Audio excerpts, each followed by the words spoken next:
The summer sun burns hot on the plain. Insects whiz from pasque flower to pasque flower. A herd of hundreds of cattle grazes on clumps of blue grama prairie grass. Branded into the beast's rumps is a peculiar symbol, a circle with two branch-like wings. Locals know it as the Flying O. Does it mark the property of some frontier rancher? The living wealth of some vast cattle baron? No, this is the mark of a people for whom this is no frontier, and for whom these cattle mean something very, very different. Suddenly, the cow's eyes shoot wide, ears perk up, hooves stomp warily. Something is coming, or someone. Over the ridge crests a party of riders. They raise high their rifles and bows and shout war cries. The lumbering beasts dart, and the stampede begins. With practiced hands, the riders guide the fleeing cattle, corralling them to keep the herd together. And when the moment is right, they move in for the kill.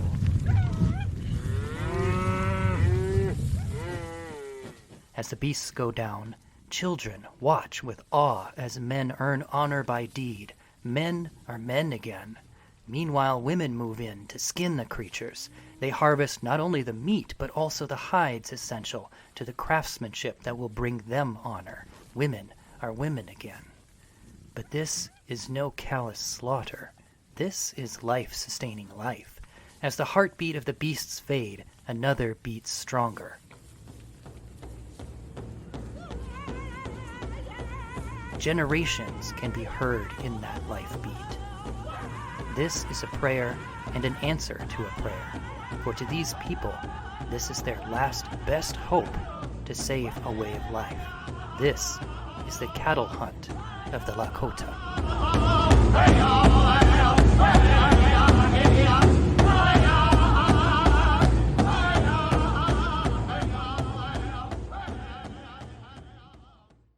Wait, the cattle hunt of the Lakota? Shouldn't that be Bison? That E.T. Newberg guy must be completely off his rocker this time. Well, no, actually, it's true. For about 2 decades in the late 19th century, the Lakota became cowboys, albeit of a very different sort than we usually think of. Now, why did the Lakota hunt cattle? Why was it crucial to maintaining the gender norms of Lakota men, women, and those two-spirit folk, the winkte? And why was the cattle hunt their last best hope for survival? That's what we're talking about in today's episode. I'm B.T. Newberg, and this is the history of sex.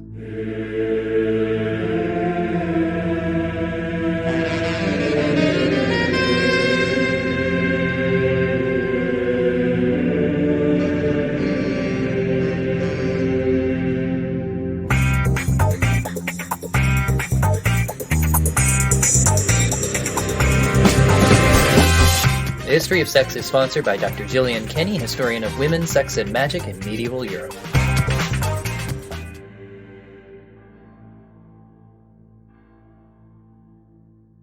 I'd like to thank our Patreon patron Mickey Jennings for making this episode possible.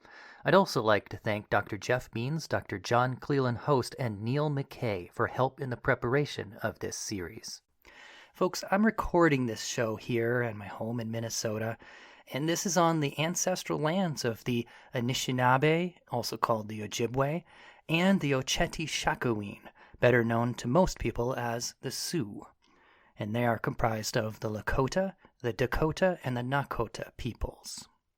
There was a time in the not-too-distant past when my ancestors called this the frontier, but there were already peoples here for whom it was no such thing, and the meeting of our ancestors was sometimes peaceable and sometimes even mutually beneficial, but in the end, of course, wrought atrocities upon those native to this place, who have been striving to maintain their culture through waves of change ever since. And despite it all, they remain today proud and vital. Folks, this is the beginning of our new series, Sex on the Great Plains, looking at the same region as the Wild West, but through the eyes of its native inhabitants. Specifically, we'll be focusing on the Lakota. When you see Native Americans depicted in Western films, wearing eagle feather headdresses and riding horses across open range, that is mostly inspired by Plains tribes like the Lakota. Now, often the depictions are completely inappropriate in these films, transporting a specifically Plains-based lifestyle to, say, the Southwest Desert or someplace like that, and transposing it onto tribes who lived very differently in actual history. And as a result, the impression in many people's minds is that all Native Americans are more or less like the Lakota, when in fact they are just one tribe among hundreds, each with their different cultures, identities, and languages. In actual fact, the traditional Lakota way of life is unique to them and uniquely adapted to the Great Plains. They range across the expanse on horseback in a nomadic lifestyle, following herds of bison and striking fear into the hearts of their enemies. But according to historian and Oglala Lakota tribe member Jeff Means, by the 1860s, the bison were nearly gone from the plains. An entire way of life was at risk of disappearing. Deprived of the herds that once roamed in the tens of millions, the Lakota were brought to their knees. Now, this was not military conquest. The Lakota had won Red Cloud's war against the U.S. Army and defeated General Custer at the Battle of Little Bighorn. No, this was loss of a different kind. By the latter half of the 19th century, the Lakota knew that they had to change. They could not sustain themselves without the base of their power, the bison. Nor could they sustain their culture. Men who once made their names in the hunt, and especially in the warfare that defended access to the hunt, such men had no way left to prove themselves. And women, once famed for their craftsmanship at hides, had nothing left to craft. And leaders, who once earned power through generosity, had no meat left to share. To them, the bison was not just a source of food and raw materials. It was the very lifeblood of their culture. Without it, they would die, unless, that is, they could find a substitute for the great shaggy beasts of the plains. And so, reluctantly, in 1868 they made peace with the United States, who guaranteed them a territory almost the size of Germany, and promised, in recognition of the loss of bison, a pound per day of beef on the hoof to every Lakota. Now, cattle were poor cousins of bison, to be sure, but, well, perhaps they might do. And it stung to rely on handouts from a government that had taken from them everything that they had known. But they had little choice. With cattle, they could hunt again. They could craft again. They could lead again. They could be proud again. Men could be men again, and women could be women again. And the two-spirit winkte, they could be winkte again. And by the way, we'll have much more to say about the winkte in a future episode. In short, through cattle, it just might be possible that the Lakota could live as they once did, as a people of the plains. Now, how did the Lakota come to this point? How did they develop gender norms that were centered around the mighty bison? And when the bison disappeared, how did they strive to preserve those norms by switching to cattle? Today we're going to see how the Lakota developed over time, changing again and again in response to new challenges, beginning with how they became a people of the plains in the first place.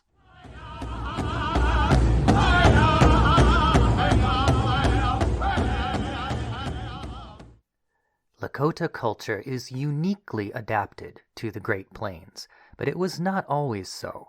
They began as forest people. Now, pre-contact histories in North America are notoriously difficult to reconstruct, but according to one theory, put forward by anthropologist Guy Gibbon and supported by tribal oral narratives, archaeological evidence, and linguistic patterns, the ancestry of the Lakota traces back to the North Woods around the Great Lakes in modern-day Wisconsin and Minnesota. Now, according to this theory, the ancestors of the Lakota were bands of hunter-gatherers who moved into the southwestern Great Lakes area by about 800 CE. And there, they may have interacted with some of the great mound-building cultures of the Mississippi. Then, Sometime around 1300 CE, trade and conflict with the Oneata to the south led them to form together into a cohesive tribe. Now, this was not yet the Lakota, but what archaeologists refer to as the Tsunami Complex, Tsinomani being a Dakota word that means wild rice gatherer. Now, it may have been at this time that they developed what Gibbon calls a, quote, male warrior/supremacist complex. Now, setting aside the problems with that term for just a moment, a development like this warrior culture development, often coincides with the emergence of tribes. As Gibbons explains, tribalization is frequently spurred by conflict with neighboring, aggressive, and more highly organized peoples, which leads bands to come together for mutual defense. And so you can already see where this is going. This produces opportunities to gain status and authority through warfare, hence the tendency for tribal societies to privilege warriors. But associating this exclusively with male warriors is a little bit problematic, especially in this case, because there may have been female warriors as well at this time. See, the Tsunami Complex would eventually give birth to both the Lakota and the Dakota tribes, and while we have no records of female fighters among the Lakota, they were apparently fairly common among the Dakota. Anthropologist Beatrice Medicine writes of the Dakota, while women were tacitly barred from joining war parties, many did participate in war for glory as well as revenge, and some even led war expeditions. Women who had achieved war honors played an important role in the winkte, the female equivalent of the male akichita or soldiers. These women were called upon to police other women in the campsite and to punish female offenders. Now, that term that medicine uses here, winkte, can also mean female elder, but here refers specifically to women warriors. So, there you have it. There were female fighters among the Dakota. Yes, the majority of them were male, but female fighters were not unknown among the Dakota, and one might therefore reasonably wonder if they were also present among their parent culture, the Tsunami Complex, and therefore among the ancestors of the Lakota as well. We can't say with confidence, but it's certainly possible. In any case, this newly tribalized warrior culture lived in the North Woods, harvesting wild rice, tapping maple trees, and hunting deer.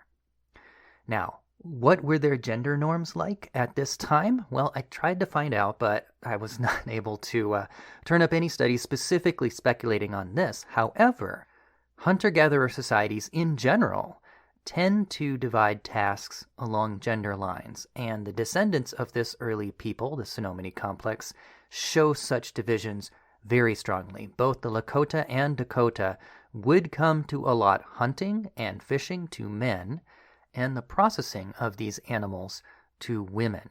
And horticulture and agriculture, when it was practiced, would also be allotted to women.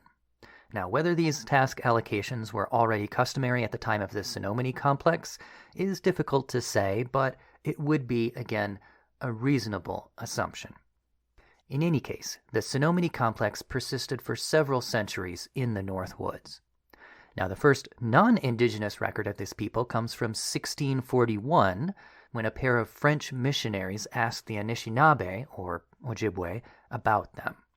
And as the story goes, the Anishinaabe said that they were, quote, people of an alien tribe, which in their language is something like Natoe Siwa. The French shortened that to Sioux, and Bob's your uncle, that's how they got their name. Now, this may or may not be true.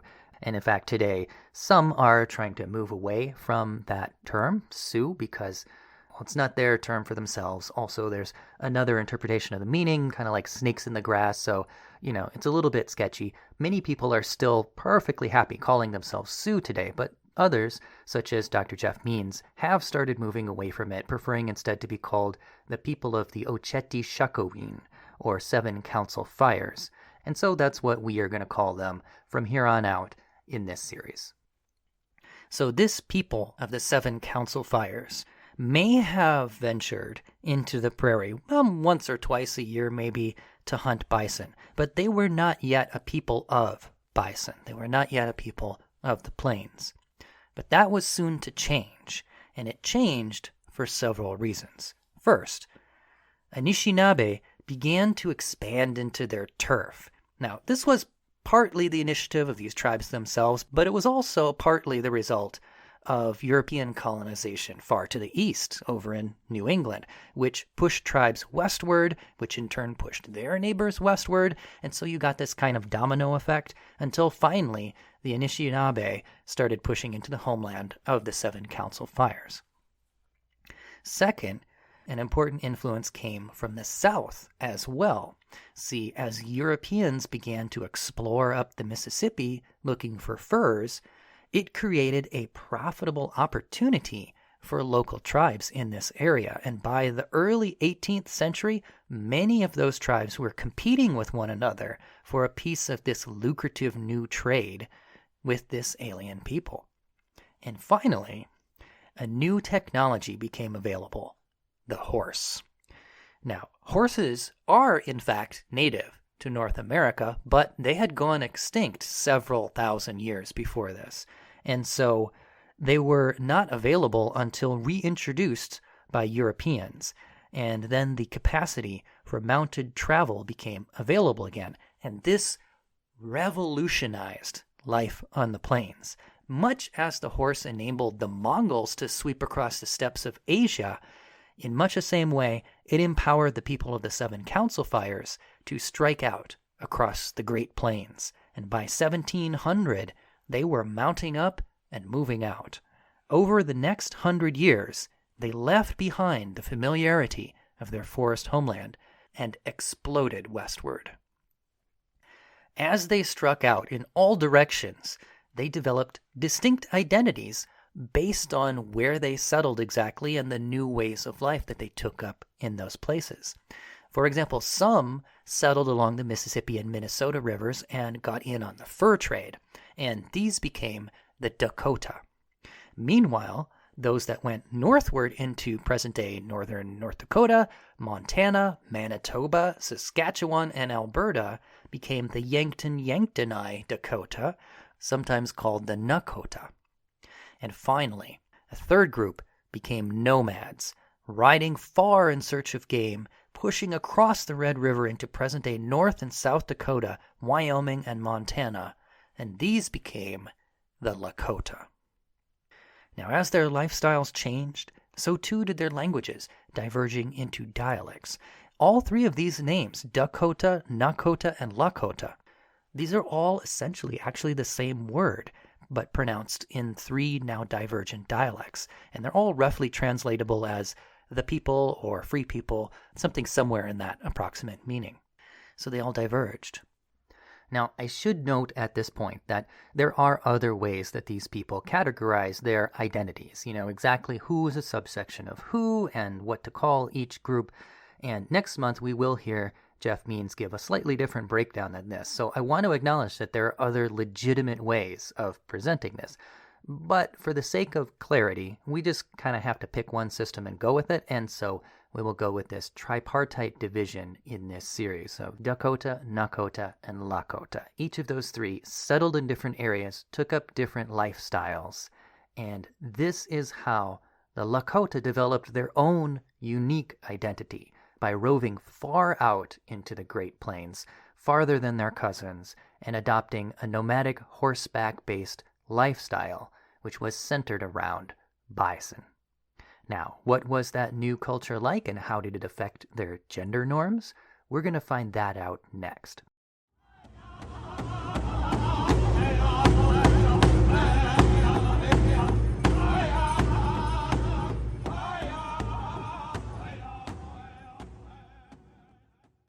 So we just saw how the Lakota emerged out of the early Tsunami Complex, who became the people of the Seven Council Fires, and who then differentiated into the Dakota, Nakota, and Lakota peoples. Now, what did the new culture of the Lakota become, and how did their gender norms change? The answer to both lies in the great shaggy beast of the plains, the bison. The herds they found at this time numbered in the tens of millions. It was inconceivable that in a mere 100 years they would be all but gone, for in the 18th century they seemed almost infinite. In fact, so abundant were the bison that the Lakota went all in on this life-giving beast, shaping their entire culture around it. Gender norms became defined by how each gender interacted with the bison. If you were a male, you were in charge of hunting. You scouted for bison, you spied out the herd, organized the approach, made the kill, and transported it back to camp. You might also share out the bison meat that you procured, along with other possessions like horses, and thereby gain influence through gifting and thus rise toward leadership within the tribe. And finally, as a male, you took part in warfare, which secured continued access to the herds of bison. Now, if you were female, you were in charge of crafting. When the bison carcasses were brought back to camp by men, they were handed over to you for pretty much everything else necessary. Thus, your roles included cooking meat, drying meat into jerky, tanning hides, fashioning hides into clothing, bedding, and teepee dressings, decorating hides, crafting utensils, tools, and implements, and generally crafting bison into every other product necessary for survival, comfort, and trade on the plains. And you also did other kinds of crafts, like, for example, quill work, using dyed porcupine quills, and beadwork, which basically functioned as a substitute for quills after the Lakota moved to the Central Plains, where porcupines were rarer and they would have to trade for the quills or else use beads. Now, when it came time to move the camp, it was also your job as a female to strike and pack the teepee, guard it during the move, and erect it again upon arrival. And finally, it was your job to gather firewood, fetch water, and care for children. Finally, if you were a two-spirit winkte, meaning someone who was assigned sex as male by your culture but culturally recognized as something distinct, a third gender you might say, you joined the women in certain crafting activities, quilling and beadwork for example, while also joining the men in warfare, which was, as we said, indirectly related to the protecting of the bison herd access. So basically you had a foot in both worlds. Now, we'll save the details for a future episode, but the important thing to recognize for now is that this third gender as well followed the overall pattern of gender roles breaking down along interaction with bison.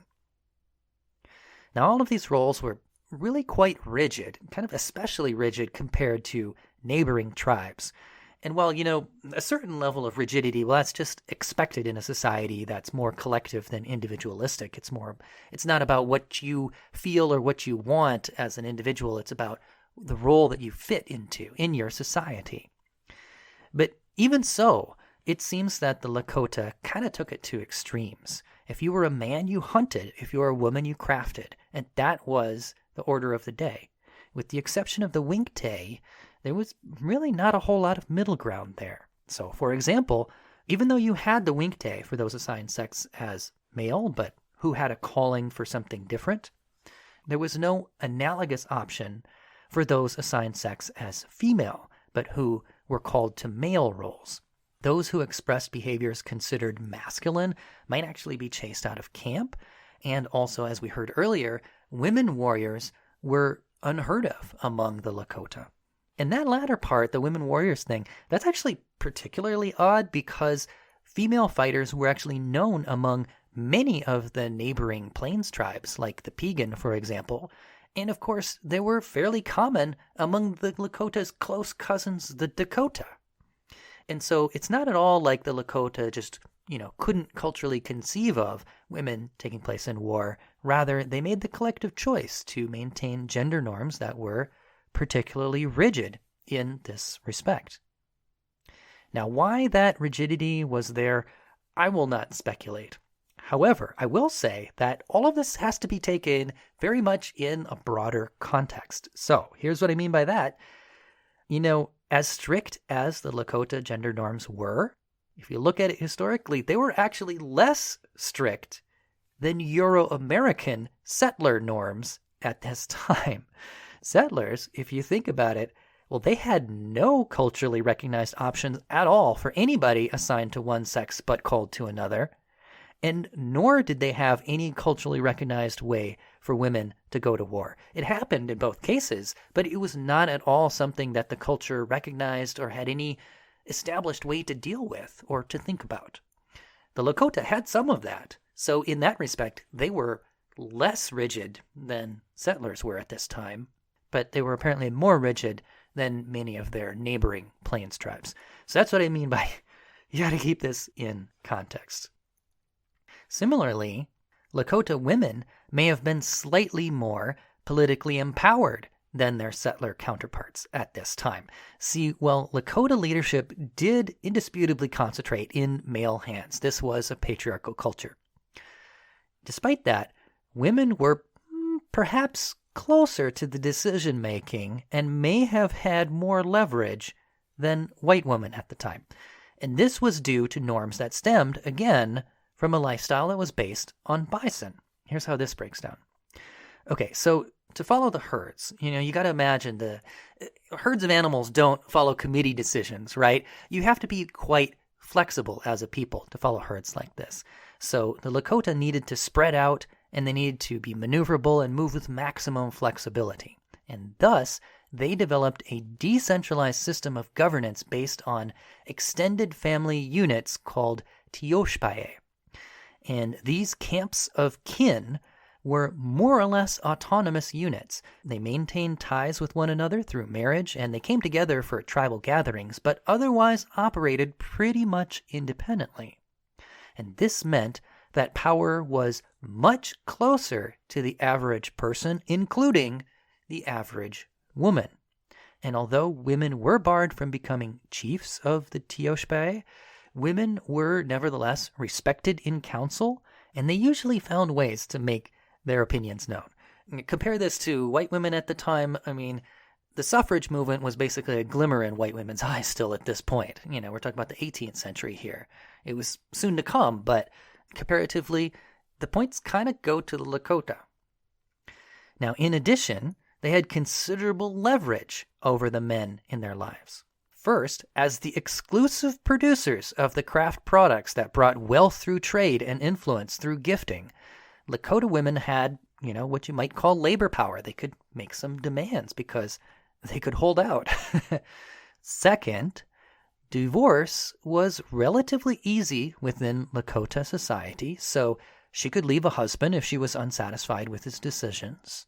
Third, couples could live with either the tioshpaye of the husband or that of the wife. So it's very possible that she might have blood family relatives, right there living right next to her that she could call on to support her if she was in conflict with her husband.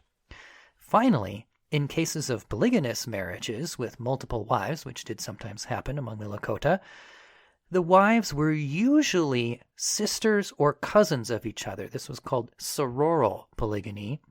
And this meant that those wives, being, very close since childhood, could present a unified front against their husband and therefore, again, be empowered. And so all of these things meant that Lakota women were nothing to be trifled with. They had significant leverage and influence within their society, and perhaps slightly more even than white women at this time among the settlers. So in short, Lakota gender roles may have been relatively rigid, comparatively speaking, to the other tribes around them, but that really just needs to be seen in its proper context. So those are the gender roles of the Lakota, and you got to remember that all of this that we were just talking about can be traced back ultimately to the influence of their lifestyle, the influence of a lifestyle that's based around bison. The bison presented an unparalleled opportunity for the Lakota, and it made them powerful. They became big kids on the block, you could say, in this region. Yet all good things come to an end. And even as the Lakota were on the rise, the beginning of the end was already blowing in the wind.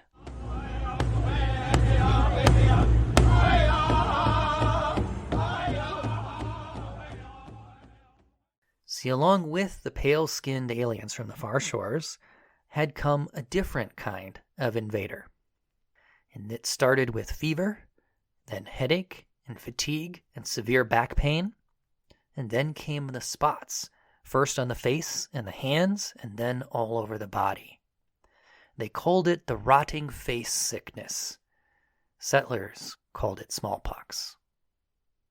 Now, it took time for this disease to penetrate all the way to the plains, but when it did, boy, it hit hard.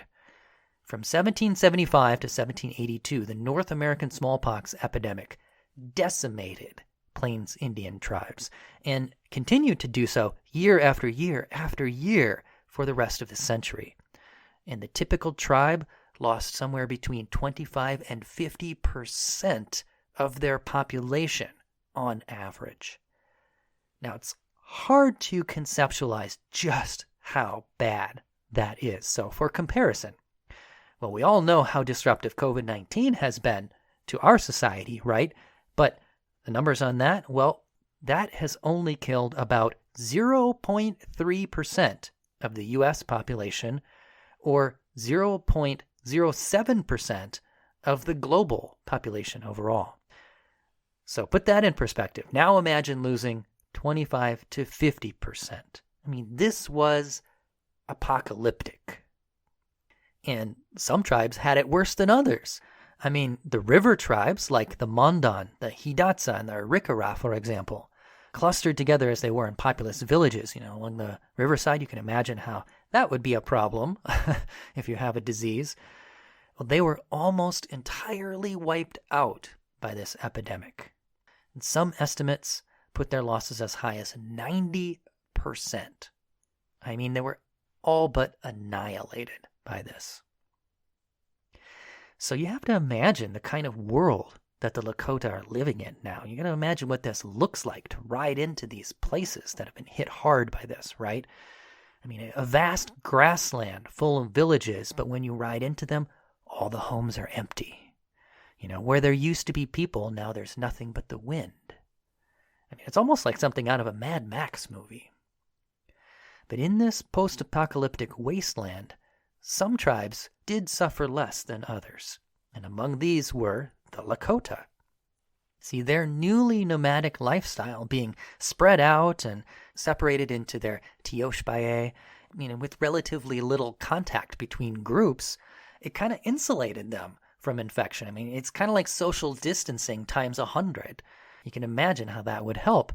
And as a result, as their neighbors fell, the Lakota, they rose. They found the plains basically opened up for them. Now, at first, the Lakota cleaned up, preying on the weakened peoples around them, such as the river tribes that I just mentioned. But this very same raiding brought them into contact with the disease, and soon they too began to fall.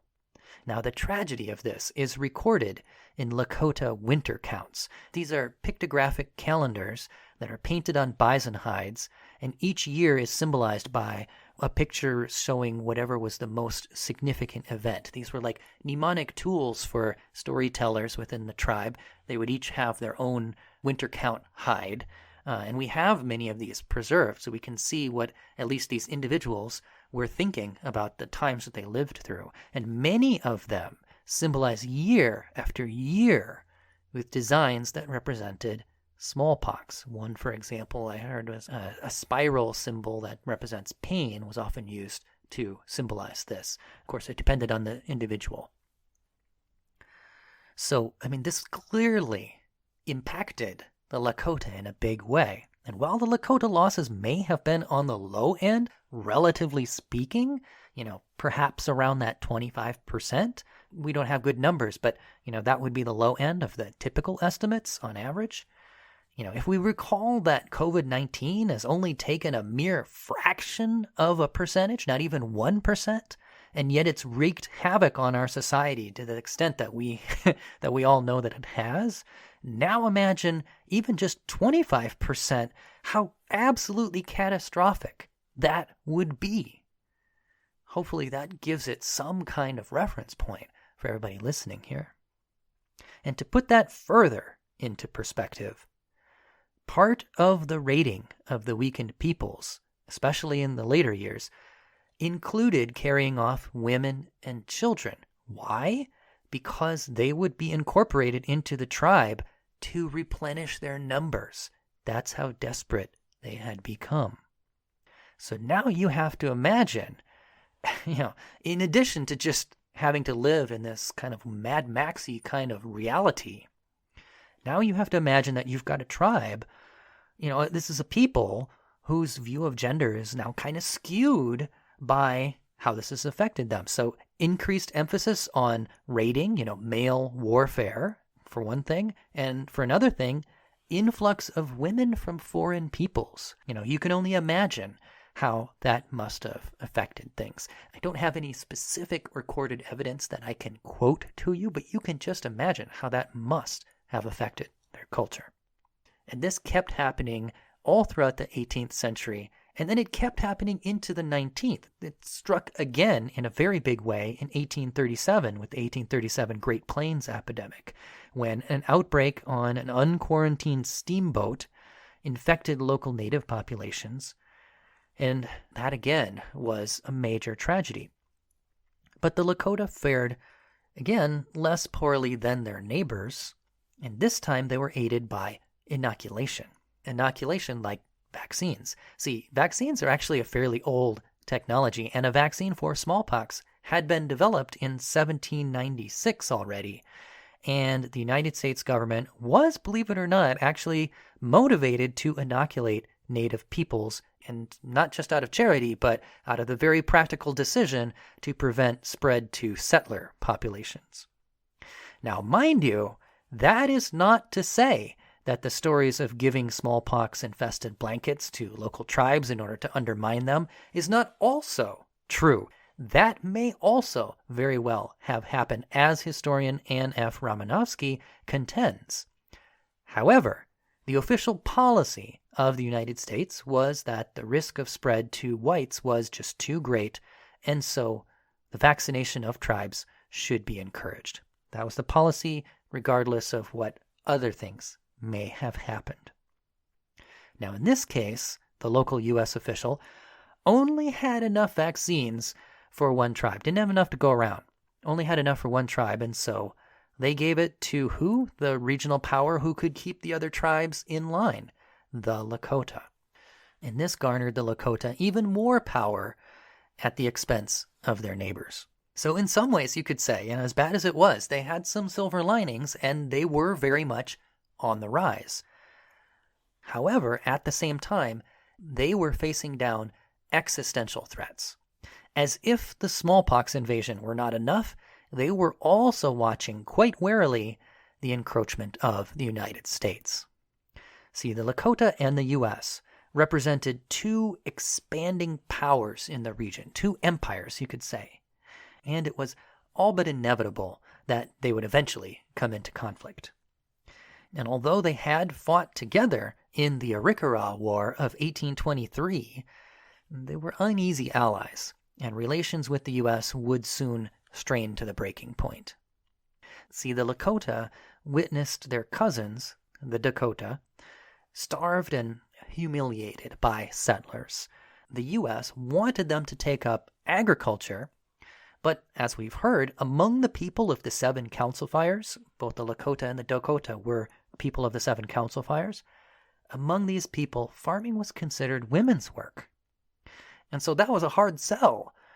And some of them did do it. Some of them did take up farming. But then came droughts. And altogether this brought famine to the Dakota people. And this desperation sparked an uprising. There was plenty of blame on both sides, including the local Indian agent refusing to give food out of their silos to the Dakota, who were starving merely because it wasn't the specific food that had been promised them by treaty. It was different food, and he would not give it over to them. So there was not much else that the Dakota could do. They were desperate. And so this led to the U.S.-Dakota conflict of 1862, which unfortunately saw the Dakota defeated, then marched along the Minnesota River in a local version of the Trail of Tears, and eventually forced onto reservations. This is what the Lakota were witnessing. So if you were the Lakota at seeing this, what would you say about that? What would your thoughts for the future be? I mean, they knew it was only sooner or later that it was going to be their turn. And if they wanted to preserve their way of life, they had to fight. And not as some disorganized uprising, but as a strategic war. Now, a number of small conflicts occurred in the 1860s. And then in 1866, the U.S. established a number of illegal forts within territory recently conquered by the Lakota, and this was more than the Lakota could bear, and this resulted in Red Cloud's War. And Red Cloud's War resulted in a victory over the U.S. Army at what the Lakota call the Battle of the 100 in Hand, which was, by the way, an outcome that was predicted by a winkte seer, according to the stories. And further conflicts following Red Cloud's War gave the U.S. endless trouble, including the 1876 battle that saw General Custer fall at Little Bighorn. Now, despite these glorious victories, the Lakota were nevertheless backed into a corner. See, they had won the war of arms, but they had lost the war of stomachs. You see, the bison, on which they depended for food, not to mention everything else in their culture, the bison were disappearing. Now, why were the bison disappearing? Well, there were many reasons, but Dr. Jeff Means lays the largest share of blame on the development of a particular chemical process for tanning hides, which vastly increased the rate of production among settlers who were supplying gluttonous markets back east with these coveted bison hides. And there's a picture that I saw, a photo, we'll put it on the episode post on our website. It's this giant pile with a cowboy standing on top of it. It must have been like a 30-foot tall pile, maybe like 50 feet long, and it's all bison skulls, just the skulls. It was just an unprecedented amount of harvest of bison all at one time. Yeah, so that's why the bison were disappearing. It would be disingenuous to say that the Lakota themselves played no part. They also hunted quite a bit, but nowhere near in these numbers. And so it would also be disingenuous to say that it wasn't almost 100% the fault of white settlers. So in light of this, the bison were dwindling. What future could there possibly be for the Lakota, whose entire culture had up to this point revolved around bison? They faced certain doom if they could not find a substitute. So with no other viable option at hand, the Lakota made peace with the U.S. government, and in return were guaranteed a territory roughly the size of Germany, maybe around Poland kind of, stretching across parts of South Dakota, North Dakota, Montana, Wyoming, and Nebraska, and in recognition of the fact that without bison the Lakota could not sustain themselves, and therefore might turn to raiding white settlements. Again, no charity here. This is practical Machiavellian reasoning on the part of the U.S. government. The U.S. also made the very practical decision to promise payments on a per capita basis to each Lakota of flour and beef. And the beef was delivered on the hoof as live cattle. And here, it seemed, could be just what the Lakota were looking for. This might be the answer to their prayers. See, without bison, they couldn't eat, they couldn't produce clothing, they couldn't produce teepees or crafts for trade. They had nothing to trade to even get the wealth enough to buy what they needed. Men could not be men, women could not be women, winkte could not be winkte. Their whole way of life was about to perish, but this creature, a poor man's bison to be sure, but this creature just might be the answer. And so the Lakota began to hunt again. There was no more of that mighty grunting, that snort that bison make. Now it was mooing, maybe not as majestic, but hey, maybe, just maybe, it would suffice. The cattle turned out on the range was the new herd. Beef was the new food, and leather was the new hide. Many of the Lakota even chose to own their herds in common, putting the group first, as in the Teoshpaye of old. And at Pine Ridge, the brand of the collective was the flying O, that circle with two branch-like wings. That was how they marked their cattle that belonged not to some frontier rancher, not to some wealthy cattle baron, not to any individual, but to the group, to the Tioshpae. And this brand, well, it marked far more than ownership. It symbolized an entire way of life that was now sustained by cattle. And in this way, the Lakota became cowboys.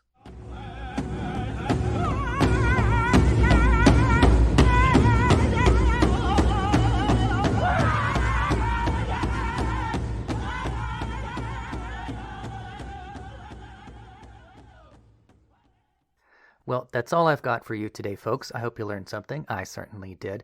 There's a whole lot more to the story here. For example, what happened to the Lakota after they became cowboys? How did it work out for them? And that is what we are going to learn about next month in a very special interview with historian Dr. Jeff Means. The theme music for today's episode is courtesy of the Battling Sioux Singers. You can check them out on YouTube on the Powwow Times channel. Folks, if you like what we're doing here on this show, you can support us by subscribing, rating, and reviewing on Apple Podcasts or wherever you get podcasts. Or you can pledge on Patreon, where $5 a month gets you a portrait drawn in the time period and culture of your choosing. I will draw you as a Mustang-mounted hunter bringing home the bounty, or a bead-bejeweled craftswoman making her masterpiece, or whatever you want. I'll make you look awesome, I promise. And also, by the way, we are planning to donate the proceeds earned on Patreon for this series, Sex on the Great Plains, to One Spirit, a volunteer organization helping the Lakota meet their goal of achieving food sovereignty and self-sufficiency in their communities. So to help out with that and get yourself a portrait, just go to www.patreon.com/btnewberg. That's patreon.com/btnewberg. All right, thanks for listening, everybody, and be sure to check out our next episode where we talk to Dr. Jeff Means. I'll see you then. I'm BT Newberg, and this is the history of sex.